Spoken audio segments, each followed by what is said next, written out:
the potential for a slightly smaller loan in an infinitely decreasing series. Now, if the loan money created is not deposited at the bank, the process stops. That's the unpredictable part of the money creation mechanism. But more likely, at every step, the new money will be deposited at a bank, and the reserve ratio process can repeat itself over and over until almost $100,000 of brand new money has been created within the banking system. All of this new money has been created entirely from debt, and the whole process has been legally authorized by the initial reserve deposit of just $1,111.12, which is still sitting untouched at the central bank. What's more, under this ingenious system, the books of each bank in the chain must show that the bank has 10% more on deposit than it has out on loan.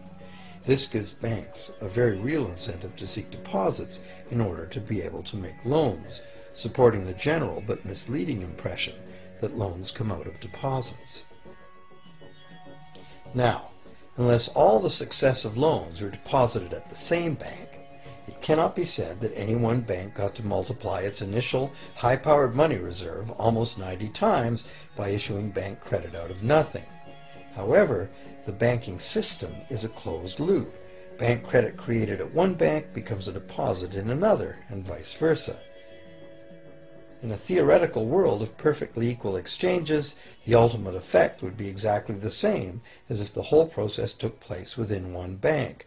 That is, the bank's initial central bank reserve of a little over $1,100 allows it to ultimately collect interest on up to $100,000 the bank never had.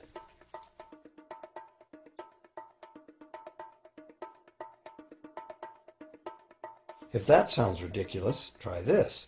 In recent decades, as a result of steady lobbying by the banks, the requirements to make a reserve deposit at the nation's central bank have all but disappeared in some countries, and actual reserve ratios can be much higher than 9-to-1. For some types of accounts, 20-to-1 and 30-to-1 ratios are common. And even more recently, by using loan fees to raise the required reserve from the borrower, banks have now found a way to circumvent reserve requirement limitations entirely. So, while the rules are complex, the common sense reality is actually quite simple. Banks can create as much money as we can borrow.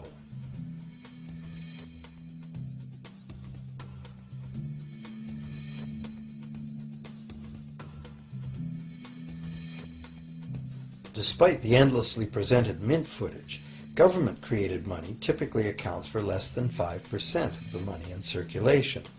More than 95% of all money in existence today was created by someone signing a pledge of indebtedness to a bank. What's more, this bank credit money is being created and destroyed in huge amounts every day, as new loans are made and old ones repaid.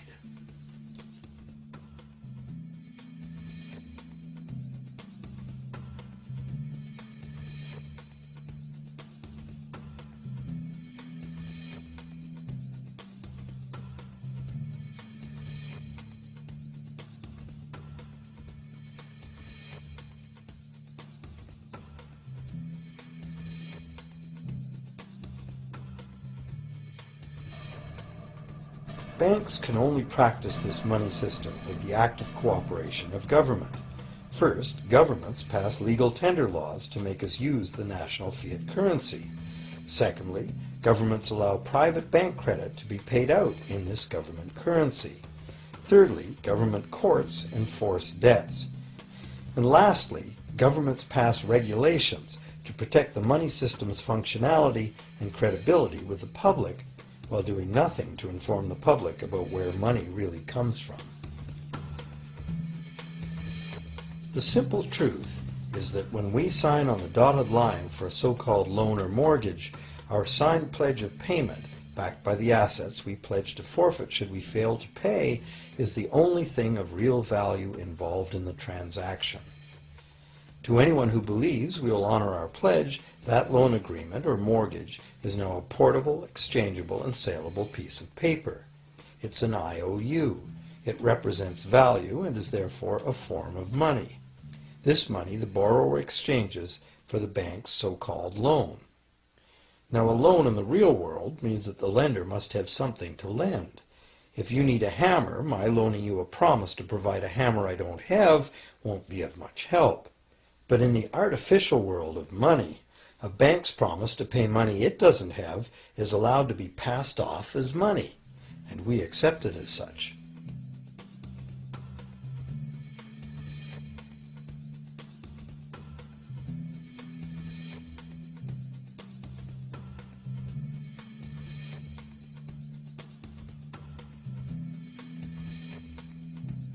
Once the borrower signs the pledge of debt, the bank then balances the transaction by creating, with a few keystrokes on a computer, a matching debt of the bank to the borrower. From the borrower's point of view, this becomes loan money in his or her account, and because the government allows this debt of the bank to the borrower to be converted to government fiat currency, everyone has to accept it as money. Again, the basic truth is very simple. Without the document the borrower signed, the banker would have nothing to lend. Have you ever wondered how everyone, governments, corporations, small businesses, families, can all be in debt at the same time and for such astronomical amounts? Have you ever questioned how there can be that much money out there to lend? Now you know, there isn't. Banks do not lend money. They simply create it from debt. And as debt is potentially unlimited, so is the supply of money. And as it turns out, the opposite situation is also true. Isn't it astounding that despite the incredible wealth of resources, innovation, and productivity that surrounds us, almost all of us, from governments to companies to individuals, are heavily in debt to bankers? If only people would stop and think, how can that be? How can it be that the people who actually produce all the real wealth in the world are in debt to those who merely lend out the money that represents the wealth? Even more amazing is that once we realize that money really is debt, we realize that if there was no debt, there'd be no money.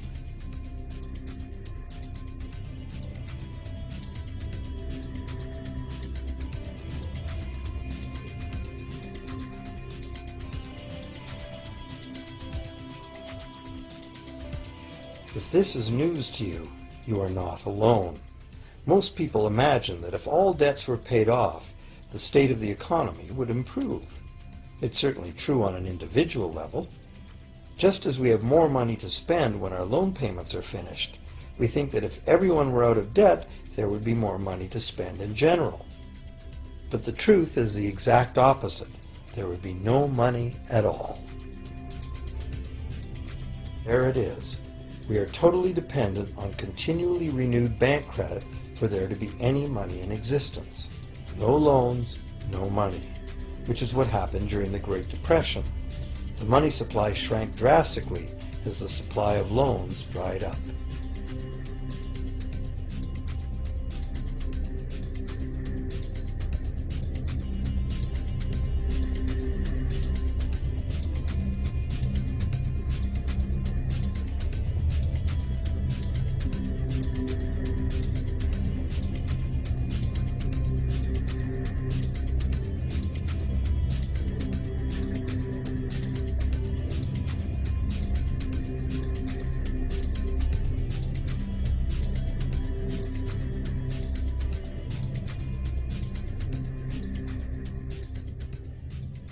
And that's not all. Banks create only the amount of the principal. They don't create the money to pay the interest. Where is that supposed to come from? The only place borrowers can go to obtain the money to pay interest is the general economy's overall money supply. But almost all that overall money supply has been created exactly the same way, as bank credit that has to be paid back with more than was created. So everywhere there are other borrowers in the same situation, frantically trying to obtain the money they need to pay back both principal and interest from a total money pool which contains only principal. It is clearly impossible for everyone to pay back the principal plus interest because the interest money doesn't exist. This can even be expressed by a simple mathematical formula. The big problem here is that for long-term loans, such as mortgages and government debt, the total interest far exceeds the principal. So unless a lot of extra money is created to pay the interest, it means a very high proportion of foreclosures and a non-functioning economy. To maintain a functional society, the rate of foreclosure needs to be low. And so, to accomplish this, more and more new debt money has to be created to satisfy today's demands for money to service the previous debt. But of course, this just makes the total debt bigger, and that means more interest must ultimately be paid, resulting in an ever-escalating and inescapable spiral of mounting indebtedness.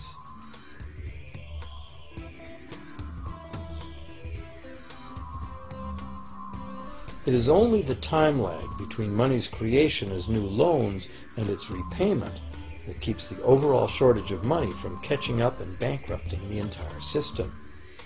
However, as the bank's insatiable credit monster gets bigger and bigger, the need to create more and more debt money to feed it becomes increasingly urgent.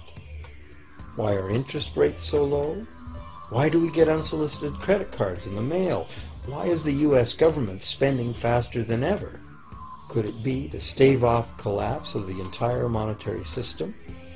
A rational person has to ask, can this really go on forever? Isn't a collapse inevitable?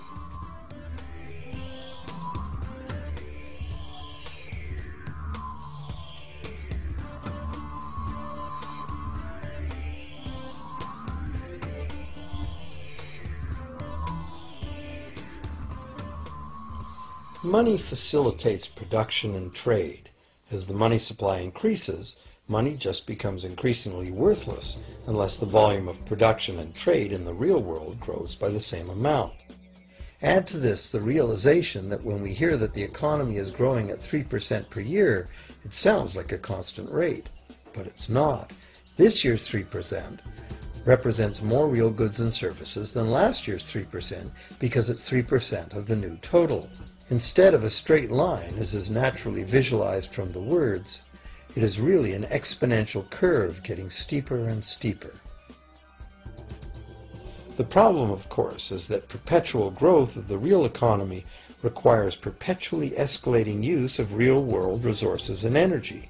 More and more stuff has to go from natural resource to garbage every year, forever, just to keep this system from collapsing.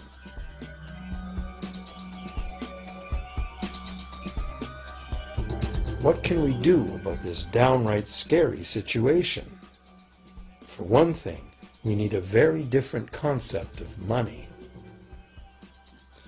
It's time more people ask themselves and their governments 4 simple questions. Around the world, governments borrow money at interest from private banks. Government debt is a major component of total debt, and servicing that debt takes a big chunk of our taxes. Now we know that banks simply create the money they lend, and that governments have given them permission to do this.